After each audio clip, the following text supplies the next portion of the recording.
Welcome to EVONA Origin Stories, the space podcast where we look to bring you extraordinary leaders from within the sector and their fascinating stories of early life, career, and how they broke into the space industry. Our guest today is a true advocate and passionate ambassador for promoting diversity in STEM, making space accessible for everyone. Most importantly, he is obsessed with the sustainability of our planet and the betterment of humankind. He's got more accolades over his career than I can list, from the US Air Force to NASA and the University of Texas. He is an Astrodynamicist, a space environmentalist, TED Fellow, Professor, Spacecraft Navigator, Chief Scientist, and most recently, a co-founder of Privateer Space with Alex Fielding and the infamous Steve Wozniak. Ladies and gentlemen, please welcome Moriba Jah. Hey Moriba, how you doing? Yeah, I'm doing okay. How about yourself? Not too bad. Long time no speak. How's things? Always busy and juggling, my friend. Yeah, juggling many things. That's right. Absolutely. Well, look, I just want to start by saying thanks ever so much for taking the time to do this with us today, and speaking to me and our listeners. I really appreciate it. Obviously, things have stepped up for you, like significantly since we last spoke as well. Privateer, which I want to get into on this show, but I just wanted to sort of take the time just to kind of say thank you very much for taking the time out of your busy schedule to speak to us today. Yeah, of course. Excellent. Well, if it's okay with you, we'll just kind of dive right into it. It'd be great to start from the early days of Moriba. Talk us through where you started in life, where you grew up, school, college, that sort of thing, and sort of eventually how you found your way into your early career in the US Air Force. Yeah, I mean, I was born here in the United States, San Francisco, actually, and I had a very challenging, I guess, childhood. My mom's from Haiti, father from Sierra Leone. They had me. They didn't get along. Parents got divorced when I was 2. Went and lived with my grandparents in Monterey, California, a few hours away. Father had visitation rights, and at the age of 6 or 7, he kidnapped me. 9 days later, police found me at some place in the Bay Area, put me on a plane back to my mom. My mom was fearful that my father would find me again, and turns out that my grandfather had a cousin that lived in Caracas, Venezuela, so we just up and left the country, man, and fled to Venezuela at the age of 7. So that's where I grew up. So I grew up in Caracas. Didn't speak a lick of Spanish, but learned it along the way, and pretty much was in Venezuela throughout the end of my high school. Went to a military school, boarding school for high school. By then, my mom remarried this guy from Venezuela, and once I was done at 17, I was ready to tackle the world, come back to the United States, and I enlisted in the US Air Force. It was my job to guard nuclear missiles, Minuteman II, Minuteman III systems in Montana. Growing up in Caracas, I just, there's a lot of light pollution, a lot of, a lot of city lights. And so on a good night, you might see the moon, but not much else. And so in Montana, man, it was like the first time in my life that I had been in a place with such dark skies.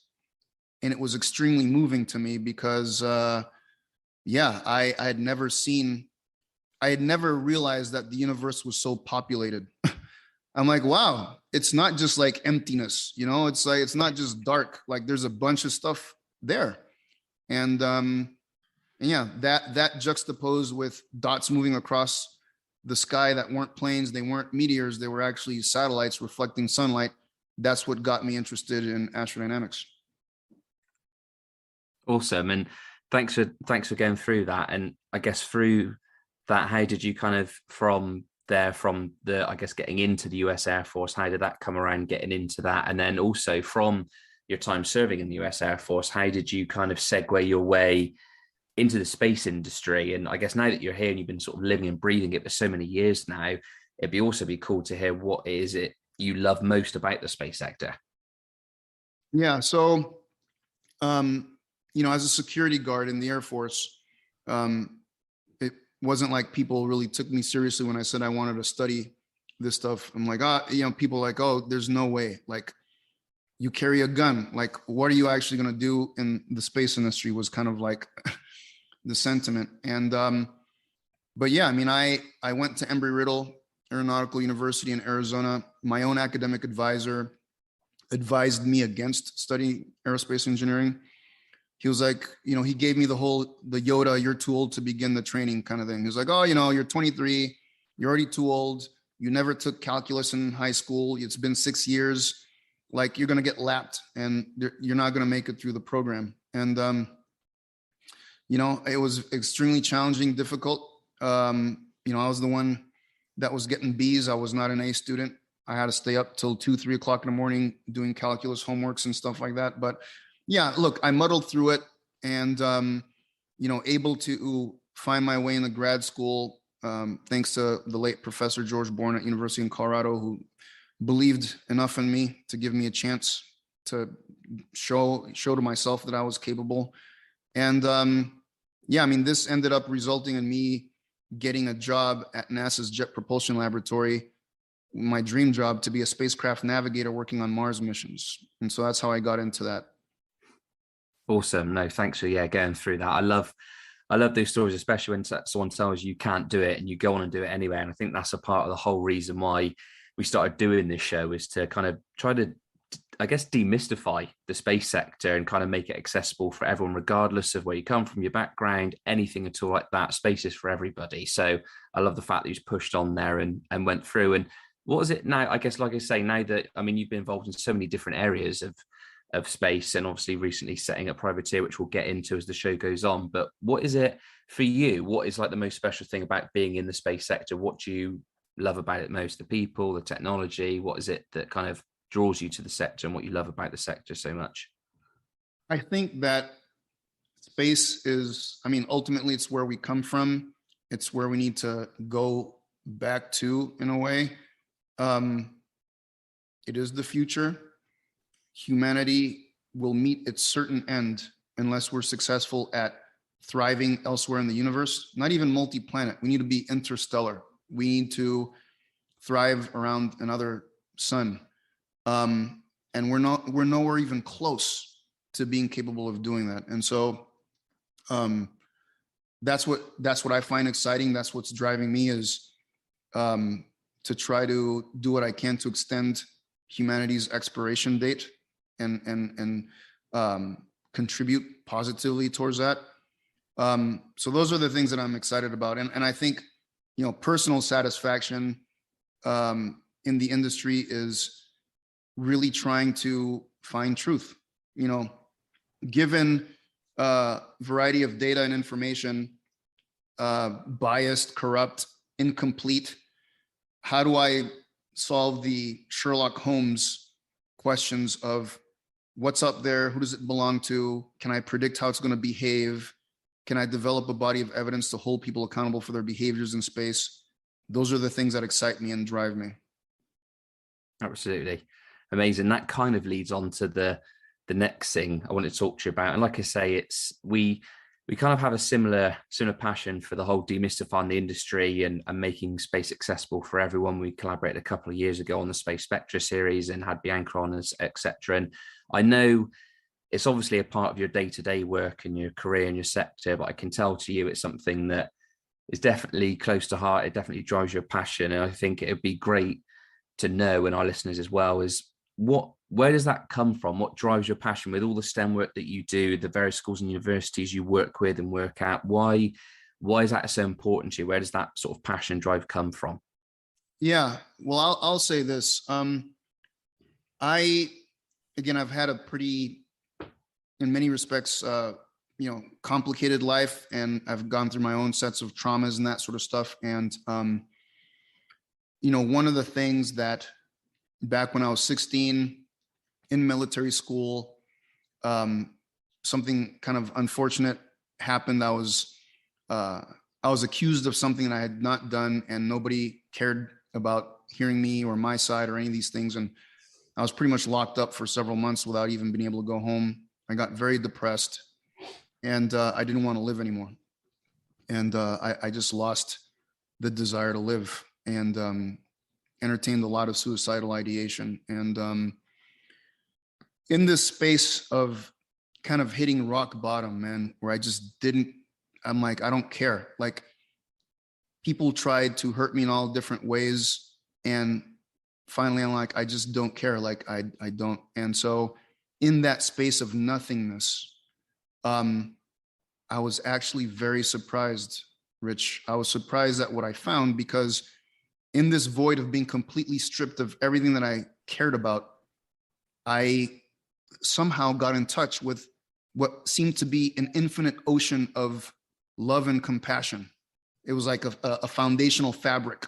And I was very surprised at this. And it seemed like my path in life could either, the quick path was to succumb to my anger and all these things and just be on that roller coaster, or the more difficult path would be for me to find a way to make my pain be of service to other people. And that's what I've chosen. So my thing is, I feel honored and grateful to have this human experience. Many things sadden me, but I have a lot of hope within my heart, within my soul. I feel that my life can be useful to humanity in positive ways. I believe in the interconnectedness of all things. I believe that stewardship is what we need to embrace. I believe that action from a place of love and compassion is what needs to happen more pervasively. I want to show people evidence that we are all interconnected, and that our cultural differences, while need to be celebrated, do not define us as being separate from each other in the ways that we seem to be living our lives. And so that's my motivation, man. My motivation is to be aligned with this kind of inner ideal of human liberation through love and compassion. And I just find an avenue to do that through my work in space. Absolutely. No, that beautifully put. I think for sure, a life of happiness is definitely when you can find service and how to serve others and compassion as well. So thanks ever so much for sharing that. I'd be interested to know as well, how do you, with all that experience and those unfortunate experiences that you had, and how do you kind of utilize your resources, your tools within space and the work that you do to help people and to, I guess, better humankind, and with that piece around your resources and being able to serve other people? I think that those that know me can recognize that wherever I go, I'm all about destroying walls of just BS and just crap. And the space industry, in many respects, is very insular and is comprised by many people that believe themselves to be the elite, whatever the hell that means. People that try to say, hey, you should care about space, but you can't be a part of it because you don't have several PhDs, or you're not, you don't have the resources to like fly and go up with Jeff Bezos, or you're not this, or you're not that. Space has a lot of you're not this, that, or the other. And my message is, look at me. I'm evidence that this is for anybody. At times in my life, man, when I didn't even have enough money, I ate from a dumpster. I spent months eating from the garbage. I came from meager means. I consider myself a blue-collar PhD. As an academic, I followed a very non-traditional path.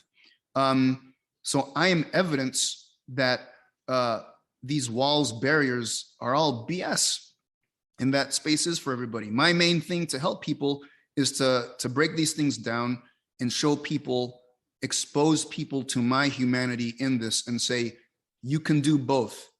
You can be in STEM, you can be in art, you can love and care, and communicate with people that is very direct and not condescending and not pejorative, and being very inclusive. You can do all those things. I'm evidence that that is possible.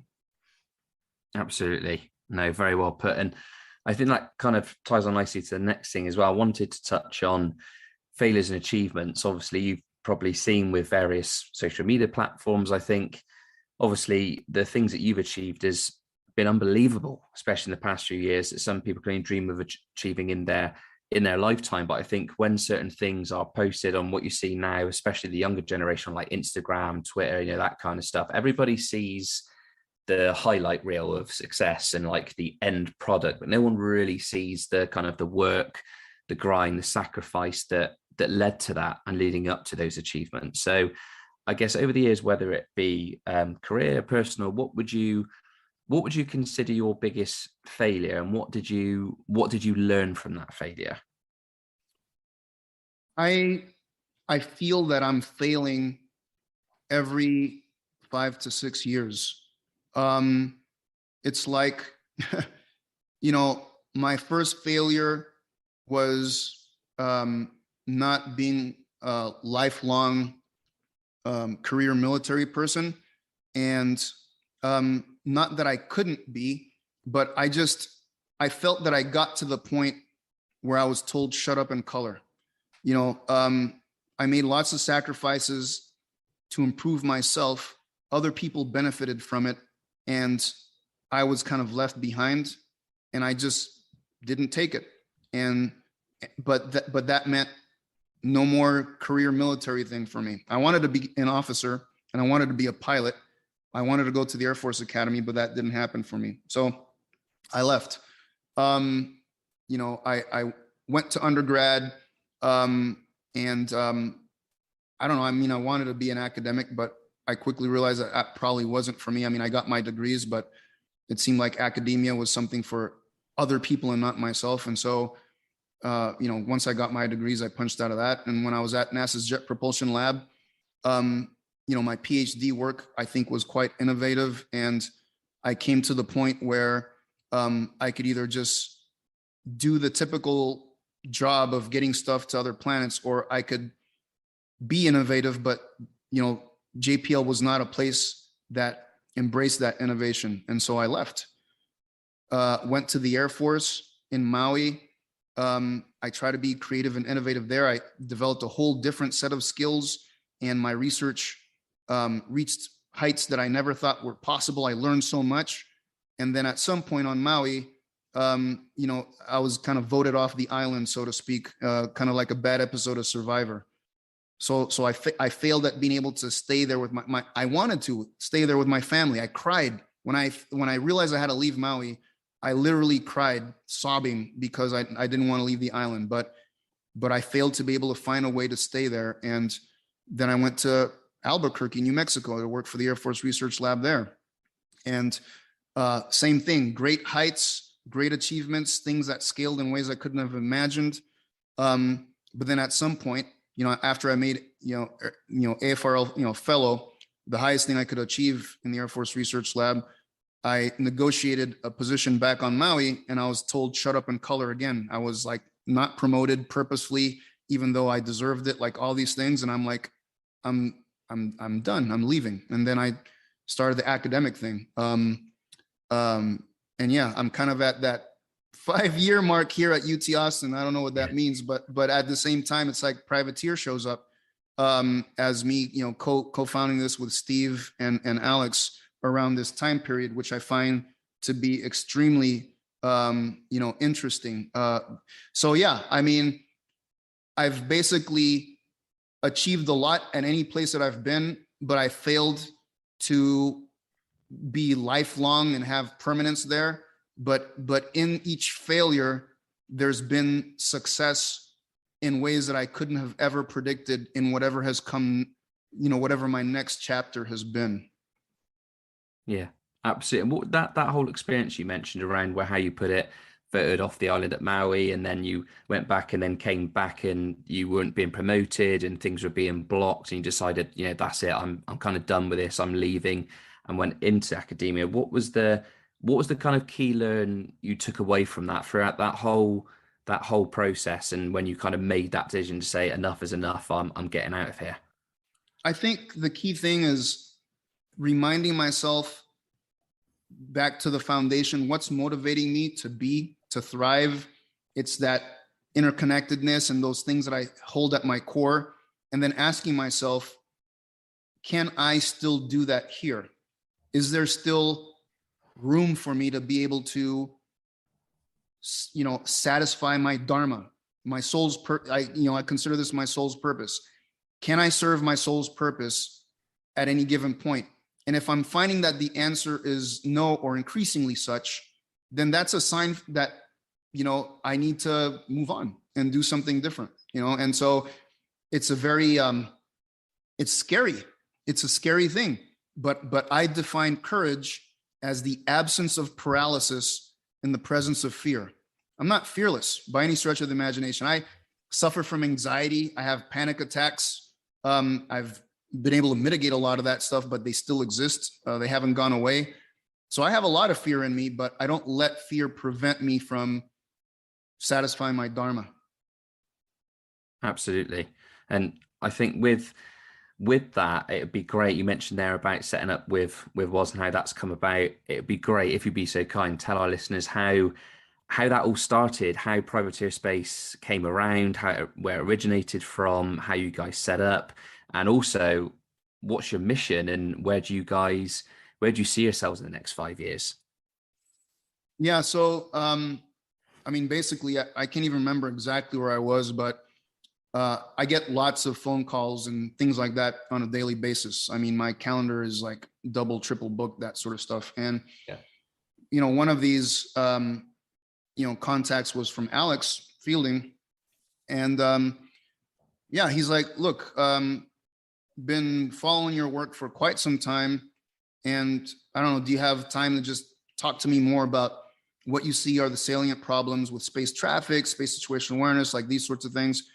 So we had a really great conversation for, over an hour, and said our farewell, see you laters. And then, time went by and I didn't hear from him. But then after, a few months, basically, he and Steve get back to me, and it's like, all the things that you raised, we chased these things down and did our due diligence, and looks like you're right pretty much about everything that you said. And, we'd like to build, this company that basically is founded on this idea of the interconnectedness and stewardship, is founded in your vision of space environmentalism, which we, Steve and I also share. We're tied at the hip and that sort of stuff. And let's do something. We can have a company and do something that is positively beneficial to humanity writ large. And so that's where Privateer was born. Awesome. And what's your I guess, where do you see your guys being in the next 5 years? What's kind of the mission? Where do you want to be heading? So I think really we want to be evaluated in the following 3 ways. Foundationally, we're a decision intelligence platform, which means how can we manipulate data and information in such a way as to maximize desired outcomes, where these are rooted in space safety, security, and sustainability. And so the things to measure us by is, how does Privateer's platform make space more transparent? Meaning, what is it? Who does it belong to? What is it doing? What can it do? How do we make space more predictable? Where are things now over the next minutes, hours, days, weeks? And given any common situation between 2 or more space actors, can we predict how they're going to interpret that, behave, react, whatever? And then the last one is, can we develop a body of evidence to help people and at the same time hold them accountable for their behaviors?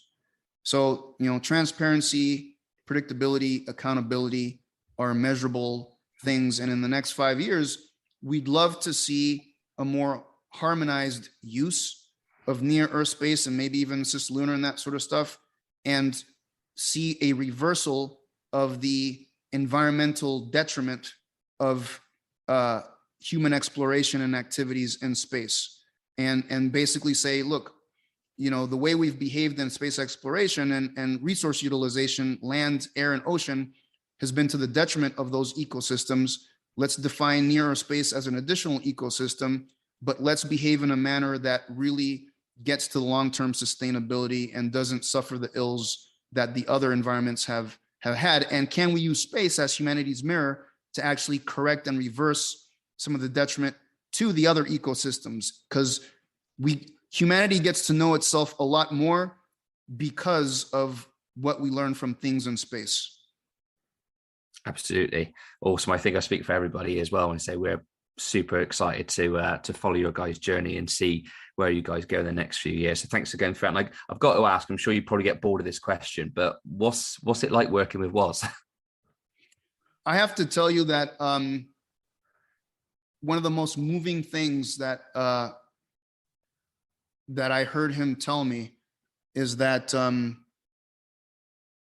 basically these ideas that I've had and that he was honored basically to be doing this with me. And he's so smart, both he and Alex. And in fact, I feel like amongst the three of us, the person with the lowest IQ and the least capable of the three is me, if that says anything. And it's like, I'm what people see on the surface of the iceberg in terms of the smarts and stuff, but Alex and Steve are that much more awesome than I am, but they're kind of below the surface kind of stuff. So there you go.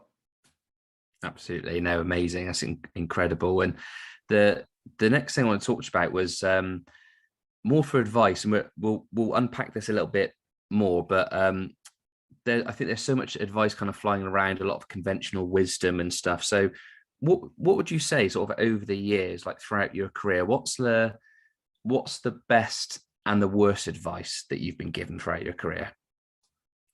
I think the best advice is something analogous to, it's not about you and your personal ego and things. Like, there's a greater thing happening, and recognize that this moves at different timescales, and there's a lot that's outside of our control. In fact, pretty much everything is. At best, we can influence. So things that I try to contribute to in everything that I do is, and I ask myself this question: how does this activity feed more into my exposure to humanity and what I'm trying to do, building my credibility in what I'm trying to do with the global community, and my ability to influence, what occurs in this domain and that sort of thing. So exposure, credibility, and influence are the things that I measure myself with every single thing that I do. And if I can't see a path to any of those three things, I don't do it. It's that simple. I don't have time to waste. So I think the best advice has been kind of that. But the worst advice, I think, comes from people that are very parochial and self-serving.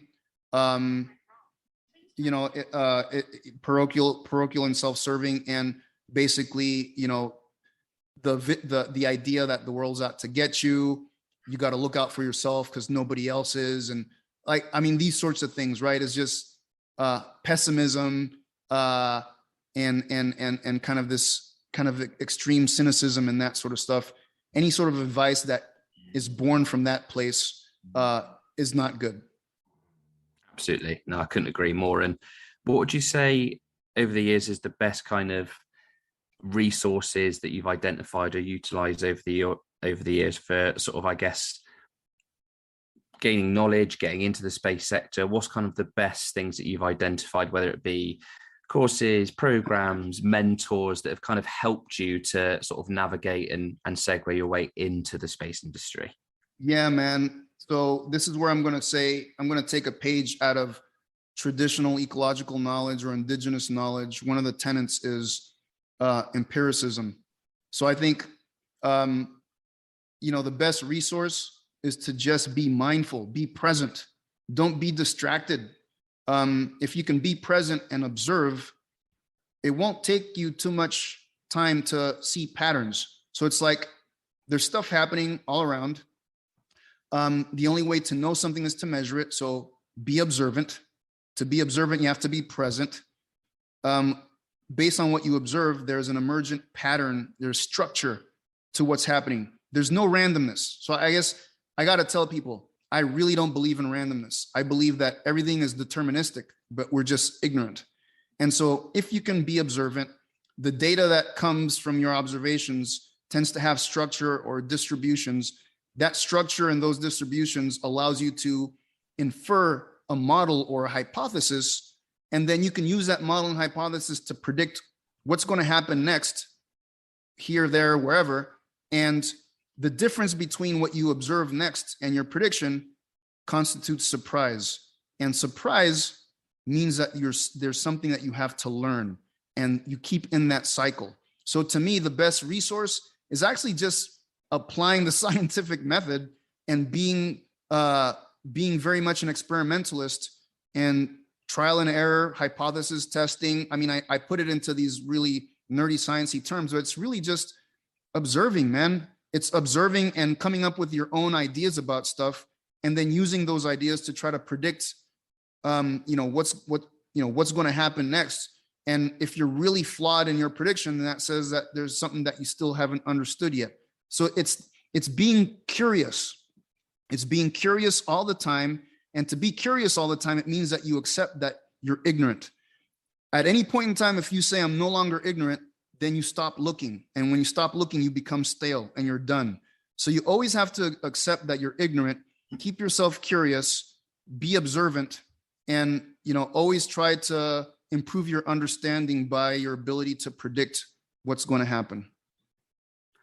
100%. I think it sounds so simple to say you need to be present and you need to focus and be observant. But I think in the modern day with technology and like over information everywhere we turn, being present can actually be quite challenging. So being able to actually stay focused and stay in the room is 100%. I couldn't agree more. And kind of having that self-awareness and that, I guess, that no ego, no kind of inner ego to stay ignorant and stay kind of hungry and always determined to learn regardless of what situation you're in.